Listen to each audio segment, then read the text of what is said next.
आप देख रहे हैं इंडिया टाउन न्यूज, भारत की बात। आज की सबसे बड़ी खबर, भारत से अब घुसपैठियों का सफाया तय।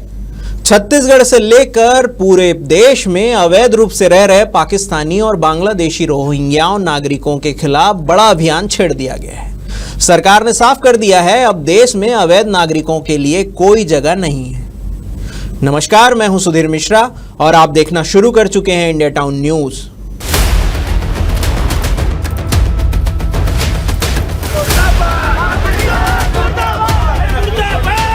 जो पाकिस्तान पीड़ित आए हैं उसके लिए केंद्र से मार्गदर्शन ले रहे हैं, बाकी सबको तो जाने के लिए स्पष्ट कहा गया है।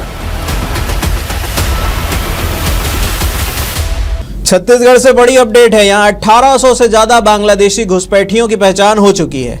गृह मंत्री विजय शर्मा ने ऐलान किया है कि जल्द ही इन्हें बीएसएफ और बंगाल पुलिस के हवाले किया जाएगा। इसके लिए साथ ही पाकिस्तान से आए नागरिकों की भी अलग सूची तैयार की जा रही है। जिनके पास से वैध दस्तावेज नहीं है, उनके खिलाफ अब सख्त कार्रवाई होगी। चाहे पाकिस्तान के लोग यहाँ पर वीजा के आधार पर रह रहे हो, तो सबके लिए बड़ा स्पष्ट निर्देश हो चुका है। जो पाकिस्तान पीड़ित आए हैं उसके लिए केंद्र से मार्गदर्शन ले रहे हैं, बाकी सबको तो जाने के लिए स्पष्ट कहा गया है। नहीं जाने पर उन पर कार्यवाही हो जाएगी। स्पष्ट चेतावनी दी है। गृह मंत्री ने दो टूक कहा है, जो पाकिस्तानी नागरिक तय समय सीमा में देश नहीं छोड़ेंगे उनके खिलाफ कड़ी दंडात्मक कार्रवाई की जाएगी। लेकिन खास बात यह है कि पाकिस्तान से आए हिंदू शरणार्थी को CAA यानी कि नागरिकता संशोधन अधिनियम के तहत राहत दी जा रही है। रायगढ़ से लाइव उदाहरण है। रायगढ़ जिले में पुलिस ने मुसाफिर जांच अभियान चलाया। जुटमिल इलाके में 2 पाकिस्तानी नागरिक इफ्तियार शेख और अरमीश शेख को पकड़ा गया, जो फर्जी दस्तावेज बनवाकर भारतीय नागरिकता का दावा कर रहे थे। उनके पास से पाकिस्तान का पासपोर्ट, वैध वीजा तो था, लेकिन उन्होंने मतदाता परिचय पत्र जैसे भारतीय दस्तावेज अवैध तरीके से बनवाए लिए थे। दोनों पर IPC की कई गंभीर धाराओं में मुकदमा दर्ज कर जेल भेजा जा चुका है। भिलाई और रायपुर का हाल। भिलाई में भी 5 संदिग्ध पकड़े गए हैं, जबकि रायपुर में तो 2700 से ज्यादा विदेशी नागरिक रहने की पुष्टि हो चुकी है। यहां 1600 से ज्यादा पाकिस्तानी और 1100 से ज्यादा बांग्लादेशी नागरिक मौजूद हैं। कईयों के पास वैध रेसिडेंस परमिट तो है, लेकिन बड़ी संख्या में ऐसे लोग भी रह रहे हैं जिनके पास कोई वैध दस्तावेज नहीं है। बात करते हैं पंखाजूर और बस्तर की तस्वीर की।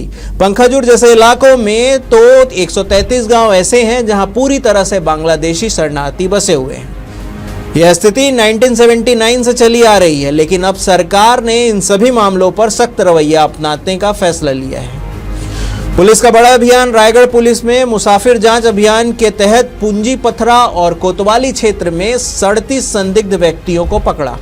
इनमें से अधिकांश पश्चिम बंगाल के मुर्शिदाबाद और मालदा जिले के रहने वाले पाए गए, जो बिना उचित दस्तावेज के रायगढ़ के शांत इलाकों में रह रहे थे। सभी के फिंगरप्रिंट लेकर भारत सरकार के नेट ग्रिड और नेफिस सिस्टम में चेक किया गया और न्यायिक हिरासत में भेज दिया गया है। कुछ दिन पहले जसपुर इलाके में SSP शशि मोहन के नेतृत्व में इस मामले में पहले ही अवैध रूप से रह रहे संदिग्ध लोगों पर लगातार निगरानी बनाए रखा और उनकी जांच लगातार जारी है।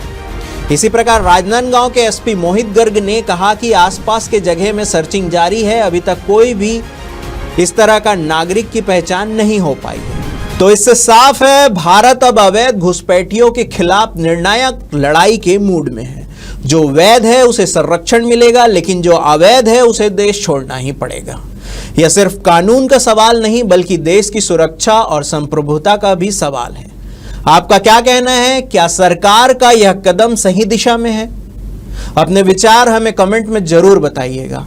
मैं सुधीर मिश्रा आपसे मिलता हूं किसी नए मुद्दे की बात के साथ। तब तक के लिए देखते रहिए इंडिया टाउन न्यूज, भारत की बात। जय हिंद।